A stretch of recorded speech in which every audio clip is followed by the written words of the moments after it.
안녕하십니까. 3월 12일 한국TV 뉴스 오늘의 헤드라인입니다. 도널드 트럼프 대통령이 신종 코로나 바이러스 감염증 확산 차단을 위해 유럽 국가에 대해 한 달 동안 한시적 입국 금지 조치를 취했습니다. 대통령은 어제 유럽 국가의 코로나19 확산이 심각하다고 판단해 영국을 제외한 26개 유럽 국가에 머문 외국인의 미국 입국을 30일 동안 금지한다고 밝혔습니다. 이번 조처로 미국과 유럽 간 대서양 동맹이 또 한 번 충돌하는 모습을 보이고 있습니다. 유럽연합 관리들은 트럼프 대통령의 결정에 놀라움과 분노를 드러내면서 이번 조치가 유럽연합 각 회원국, 특히 경제에 미칠 영향을 우려했습니다. 전국적으로 신종 코로나 바이러스 감염증 사태가 앞으로 더 악화될 것이며 다음 달이 코로나19 확산 차단의 고비가 될 것이라고 고위 보건국 당국자가 말했습니다. 코로나 바이러스 확산세로 타운 내 요식업체들이 어려움을 겪으면서 요식업주들이 위기에 공동 대처해 나가기로 했습니다. 남가주 한인음식업연합회는 위생안전수칙 포스터를 제작해 요식업체들에게 배부하고 요식업소에 피해를 주는 가짜뉴스 유포자들을 가려내 단체 차원에서 법적 대응하기로 했습니다. 한인타운 버먼트길에 신축될 LA카운티 정신건강국 건물 로비를 한인예술가 김태경 씨의 작품이 수놓게 됩니다. 코로나 바이러스 사태 수습 과정에 대한 비판이 대구시 방역 행정을 넘어 권영진 대구시장의 신천지 연루 의혹으로까지 번지자 권영진 대구시장은 페이스북에 격한 심정을 드러냈습니다.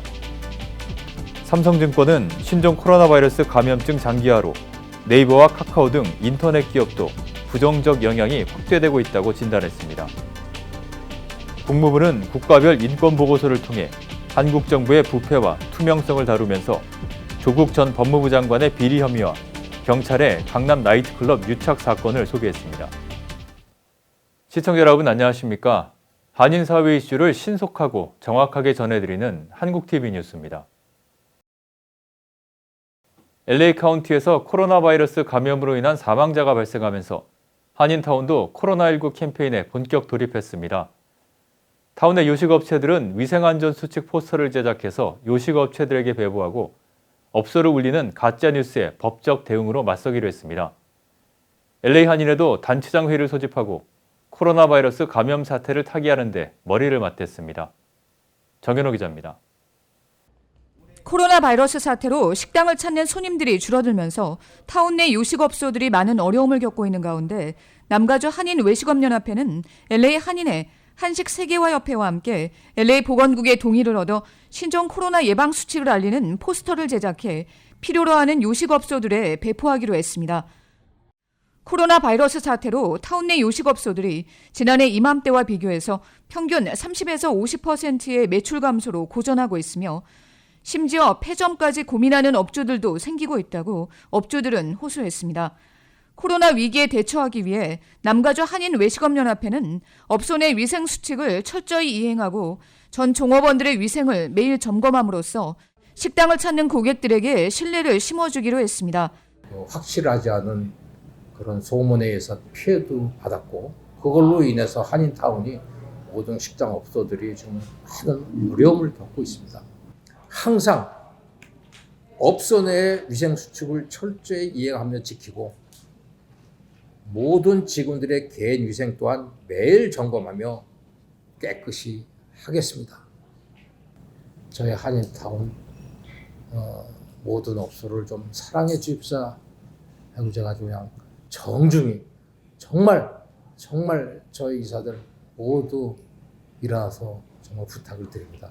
또 최근 대한항공 승무원 타운 방문 가짜뉴스가 SNS를 통해 번지면서 업소들이 큰 피해를 입은 것을 감안해 한인 커뮤니티가 가짜뉴스에 흔들리지 말 것을 호소하는 한편 앞으로 가짜뉴스를 유포하는 자에게는 민형사소송도 불사하겠다고 밝혔습니다.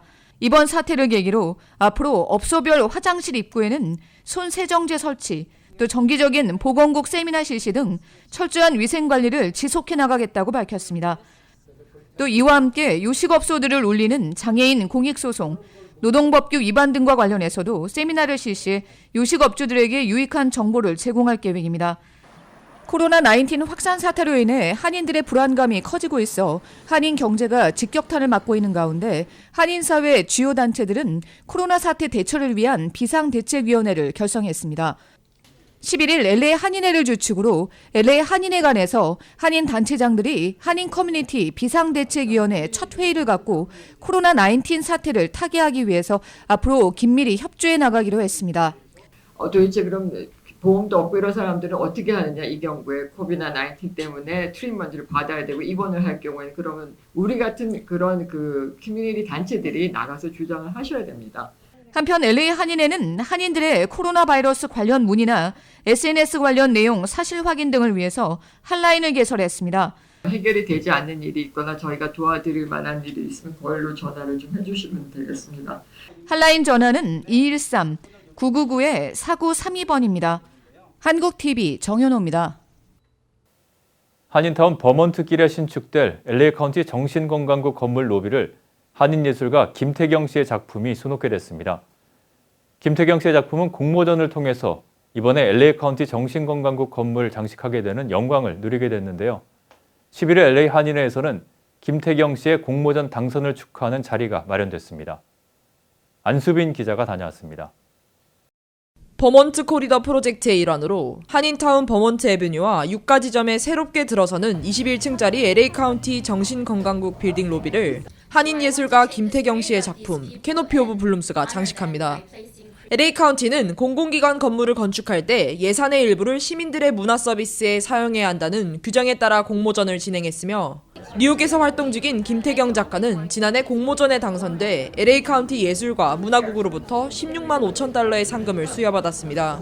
마크 리들리 토마스 LA 카운티 이지구 슈퍼바이저와 LA 한인회의 공동 주최로 11일 LA 한인회에서는 김태경 작가의 공모전 당선을 축하하는 자리가 마련됐습니다. 김 작가는 캐나다에서 순수미술로 학사학위를, 뉴욕대에서 미술교육학 석사를 취득한 후 뉴욕 아시안 아메리칸 아트센터에서 미술교육자로 활동했습니다. 김태경 작가는 이전에 뉴욕과 네브라스카 문화국에서 각각 지원을 받아 퀸스 공립학교와 버펫 암센터의 공공예술 작품들을 완성한 바 있어 이번 LA 카운티 정신건강국 건물에 선보이는 작품은 김 작가의 세 번째 공공예술 작품입니다. 이 대형 작품은 건물의 그랜드 로비 상단에 전시될 예정이며 가로 53피트에 세로 10피트 상당의 크기입니다. 특히 LA 안에서 코리아타운에서 발견할 수 있었던 그런 들꽃을 주제로 이제 작품을 만들었고요. 그리고 제일 처음 레이어는 바탕에 제가 한글을 이용을 해서 조금씩 이렇게 다큐멘터리를 넣을 거예요. 그래서 다 완성을 됐을 때 위에 들꽃이 이렇게 피어나지만 그 뒤에 정말 배경은 저희 한국의 그런 정신. 네, 그 정신을 저는 Resilience and Grit이라고 하는데 되게 강인한 한국인의 정신, 그것을 바탕으로 해가지고 작품을 만들고 싶어요.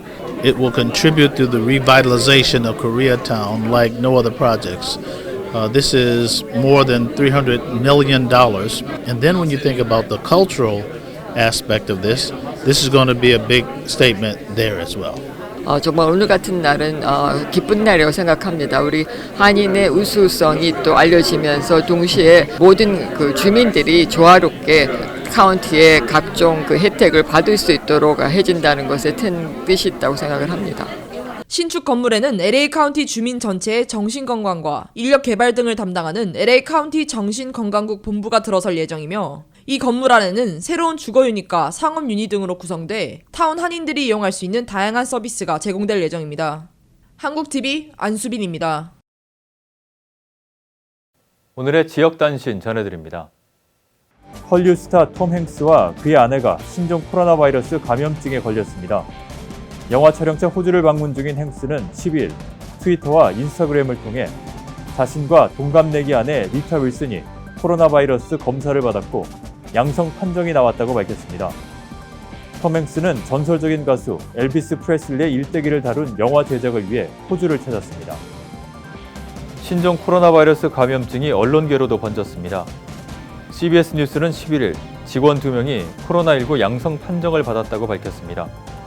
이들의 감염 경로와 현재 상황 등 세부 내용은 공개되지 않았습니다. CBS 뉴스는 직원 2명의 코로나19 감염이 확인됨에 따라 이들이 근무한 뉴욕의 CBS 브로드캐스트 센터와 CBS 뉴스 빌딩을 폐쇄하고 방역 작업에 들어갔습니다. 신종 코로나 바이러스 감염증 여파로 주가가 급락하는 등 금융시장이 요동치는 가운데 중앙은행인 연방준비제도가 시중에 유동성 공급을 추가로 확대하기로 했습니다. 뉴욕 연방준비은행은 11일 오버나잇 초단기 유동성을 공급하는 환매 조건부 채권 거래 한도를 기존 1,500억 달러에서 1,750억 달러로 확대한다고 밝혔습니다. 이 같은 조치는 12일부터 시작해서 오는 4월 13일까지 지속됩니다.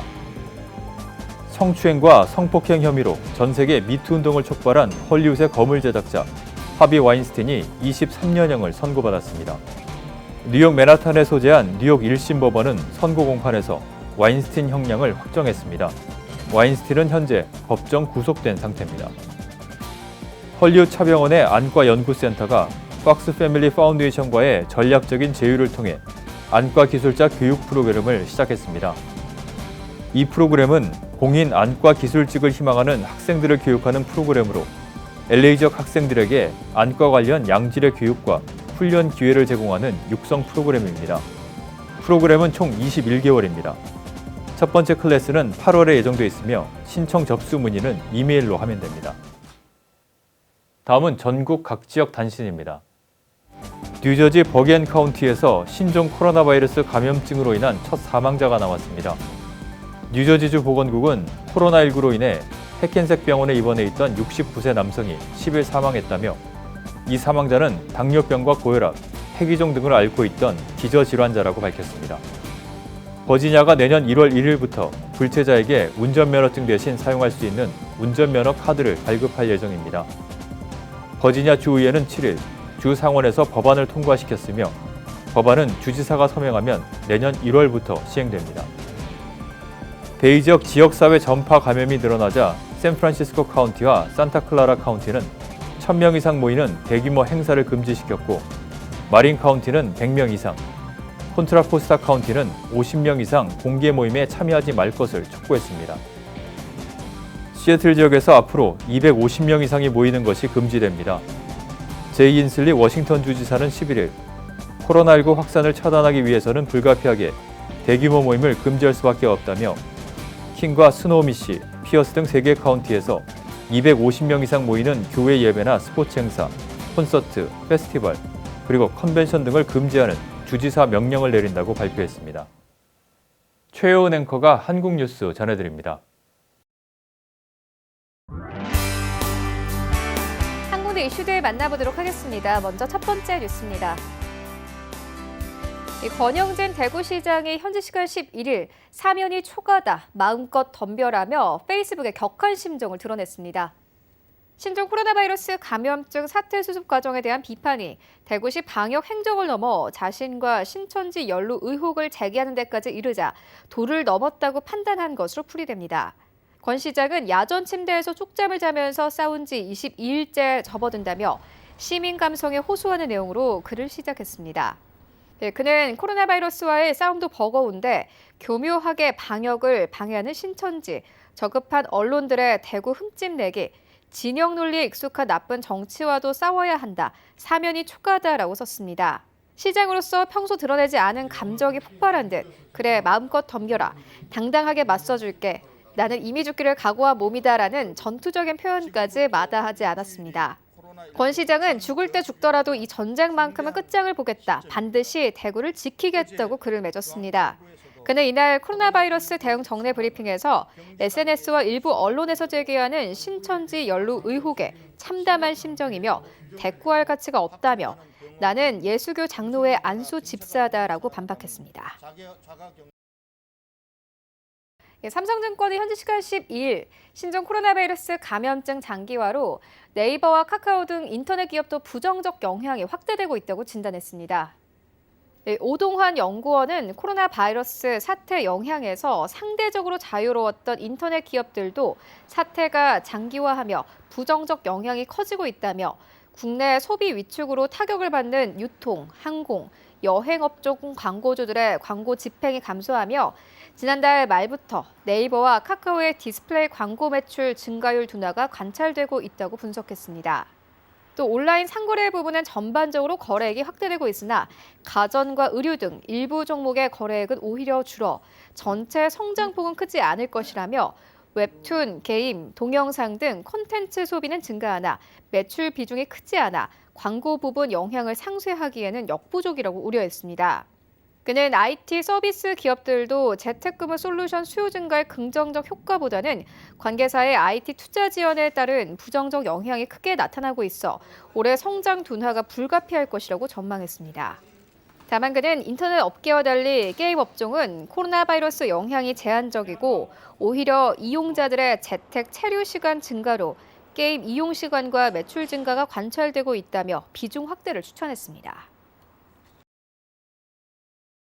미국 국무부는 11일 국가별 인권 보고서를 통해 한국 정부의 부패와 투명성을 다루면서 조국 전 법무부 장관의 비리 혐의와 경찰의 강남 나이트클럽 유착 사건을 소개했습니다. 국무부는 이날 펴낸 2019 국가별 인권 보고서의 35쪽짜리 한국편에서 한국 정부가 대체로 공무원 부패를 처벌하는 법률을 효과적으로 집행했다면서도 공무원들은 때때로 처벌 없는 부패 관행에 관여했고 정부 부패에 관한 수많은 보도가 있었다고 평가했습니다. 국무부는 부패 항목에서 한국 정부가 부패 척결 로드맵인 5개년 반부패 계획에 2년차 있었다고 한 뒤 문재인 대통령이 주재하는 반부패 정책협의회 운영 결과를 소개했습니다. 이어 조국 법무장관은 작년 10월 14일 자신과 가족이 그의 지위를 부당하게 이용하고 어떤 경우에는 딸을 위한 학문적 이득과 이 부적절한 투자 수익을 부정하게 얻으려 한 혐의 와중에 임명 35일 만에 사임했다고 전했습니다. 또 10월 24일 조 전 장관의 부인이 딸의 의대 지원과 관련한 증거를 인멸하고 자격 서류를 위조한 혐의로 구속영장이 발부됐다며 검찰은 11월 현재 조 전 장관 수사를 계속하면서 출국을 금지했다고 적었습니다. 이 보고서는 작년 11월 기준으로 작성된 것으로 조 전 장관은 이후 가족 비리 및 감찰 무마 의혹으로 기소돼 재판에 넘겨진 상황입니다.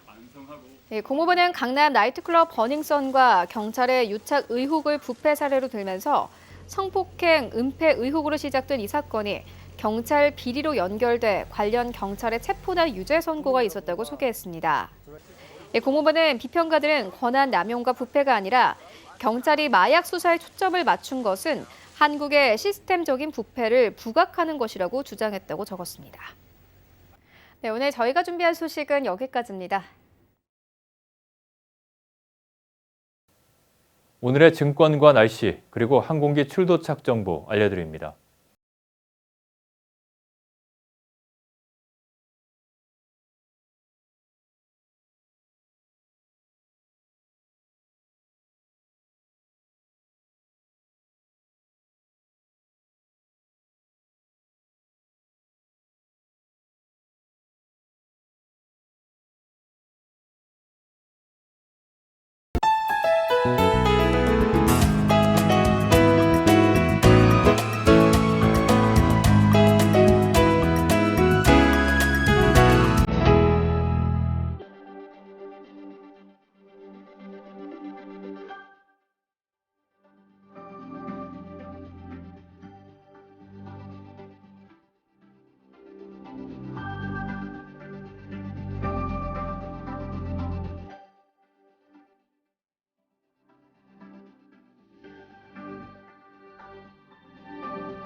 지금까지 한국TV 뉴스 전해드렸습니다.